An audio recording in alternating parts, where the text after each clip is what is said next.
Здравей! Радвам се да те видя отново. Щом си тук, значи си стигнал до практическата част и си усвоил теоретичната. Тя е изключително важна, за да може да щрихира основните моменти и да разбереш механизмът, по който работи Вселената и по който се случват нещата на вътрешно ниво.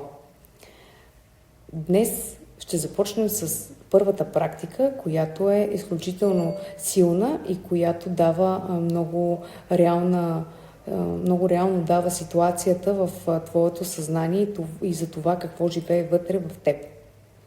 Практиката се казва "Моите наследствени вярвания" и цели да извади от твоето подсъзнателно ниво максимално, дори внедрени още в детските ти години, вярванията, които ти прожектираш в своят живот в момента.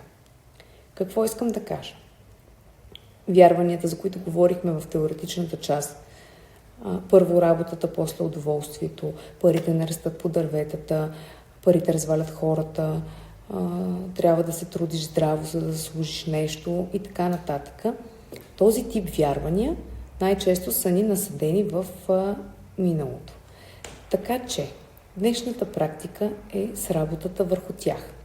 Сега искам да вземеш един лист хартия или тефтера, който водиш, дневник, в който пишеш, и да напишеш 5 фрази, които най-често си чувал в детството си. Такива фрази, които са оставили емоционален отпечатък в твоето съзнание и в момента една част, да кажем, от твоят живот е продиктувана точно от тези вярвания. Резултатите, които ти постигаш, са продиктувани до голяма степен от тези вярвания. Написвайки тези 5 вярвания, ти трябва срещу всяко едно от тях да напишеш: това мое вярване ли е или това е чуждо вярване. Хубаво е добре да помислиш, докато пишеш вярванията, не просто да нахвърлиш някакви примери. Тук ситуацията не е просто да си го напиша и то ще стане. Ситуацията е да работиш вътрешно със себе си. Тук това е работа с вътрешният аз.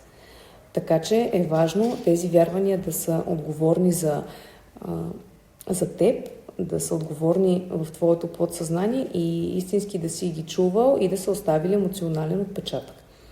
Написвайки ги, помисляйки върху тях, ти да си дадеш ясната равносметка това дали е истина за теб, дали отговаря за теб, дали е твое вярване или дали е инсталирано било от родител, учител, външни фактори, емоционална ситуация и така нататък. За да бъда максимално полезна, ще ти дам няколко примера, които обикновено се внедряват в ранна детска възраст, особено по метода, по който ние като поколение сме възпитавани. В днешно време са малко по-смекчени, смекчен контрола и смекчен тона на възпитание като цяло. Аз лично в собствения си живот огромна, може би 99,9% от нещата, негативните неща говоря, разбира се, които са прилагани в моето възпитание. Аз не ги прилагам на своите деца, слава Богу, но ние сме, как да кажа, емоционално доста по-стабилни от сегашните поколения и някак си не се разлюляваме толкова лесно, психически по-издържливи сме и успяваме да се справим и в интерес на истината да живеем много дълги години с тези вярвания, които спират ни процеса на развитие, но слава Богу не ни довеждат до фатален край. Написвате 5 фрази, които сте чували често в детството си. Дадохме примери. Парите не растат по дърветата. Изключително актуално вярване в онова време, в което може да си поискал нещо да имаш, дали играчка, дали да те изпратят на екскурзия с училище или нещо да те запишат на някакъв спорт, някаква тренировка, и тъй като родителите ни в това време не са имали нито такива възможности, каквито имаме ние сега, нито са имали и как да кажа, самите тези възможности да бъдат общодостъпни, да бъдат предоставени масово на хората, обикновено са ти отговаряли с фразата: не може сега, няма как, парите не растат по дърветата, аз няма откъде да взема пари да те запиша на този спорт или да ти купя тази играчка. Не мечтай много, за да не се разочароваш, е тотално самосаботиращо се за вече реализирания човек твърдение, защото ти имаш една емоционална спирачка, която винаги си поставяш в момента, още преди да си започнал дадена манифестация или дадена реализация на твоя мечта, която искаш да постигнеш, защото някой назад във времето ти е казал, че при всички случаи ти ще се разочароваш. Дали това ще е така или не, е твое право да опиташ. Ти имаш личен избор. Ти си тук, на тази земя, в тази душа, за да живееш за себе си, да направиш собствените си преработки, да получиш своята опитност, да получиш своето ноу-хау, да изживееш кармични обременености на твоята душа, не на някой друг. Всичко в този живот вие правите за себе си на първо място. Какво ще дадете на останалите хора и на семейството си, това е лично ваш избор и никой няма право да ви съди за това. Друг пример, който може да бъде вярване, е първо мисли за другите, после за себе си. Много за мен е грешно, защото това създава един ритъм на постоянният роб. Ритъм, в който ти първо трябва да доставиш удоволствие и удовлетворение на другите хора и чак тогава да помислиш за себе си. Само че истината е съвсем на друго място. Поглеждайки първо за другите, ти пренебрегваш себе си, пренебрегваш своите желания, своя вътрешен аз. Ти няма как да излъчваш щастие, да излъчваш изобилие, да излъчваш благодарност, ако първо ти мислиш за другите. Ти не реализираш твоята мечта, твоята идея. Ти влагаш собствената си сила в нещо друго, което не е твое. Реализирайки обаче първо себе си, изследвайки първо своята мечта, мислейки първо за себе си, за това ти да си щастлив, ти да си отпочинал, ти да си добре, ти да си се разтоварил, ти да си се разходил, ти да си отишъл на мероприятие, което ти дава това, което искаш или това, което искаш да научиш. А не, ще остана вкъщи, за да си изчистя къщата, вместо да отида на мероприятието, защото след това другите ще са доволни и ще си кажат: браво, тя мисли за семейството си, много хубаво е изчистила. И ми даде. Ама какво от това? Къщата ще е чиста само още няколко часа. А после? Това, че ти не си получила твоето вътрешно удовлетворение, това, че тази ситуация вътрешно те смазва и ако ти нямаш силата да я извадиш, да говориш за нея и да кажеш, че ти не получаваш вътрешното удовлетворение, защото винаги предпочиташ някой друг пред себе си, какво ти дава? И така, разглеждайки в този аспект вярванията, давайки ви тези примери, се опитвам максимално да ви пресъздам ситуации, с които да ви помогна да се подсетите, ако ви е трудно, точно за такъв тип примери, такива фрази, които са инсталирани в нашето подсъзнание и управляват нашия живот в момента. Написвайки тези 5 фрази, след като вече сте приключили, срещу всяка една фраза искам да напишете: това мое вярване ли е или е чуждо?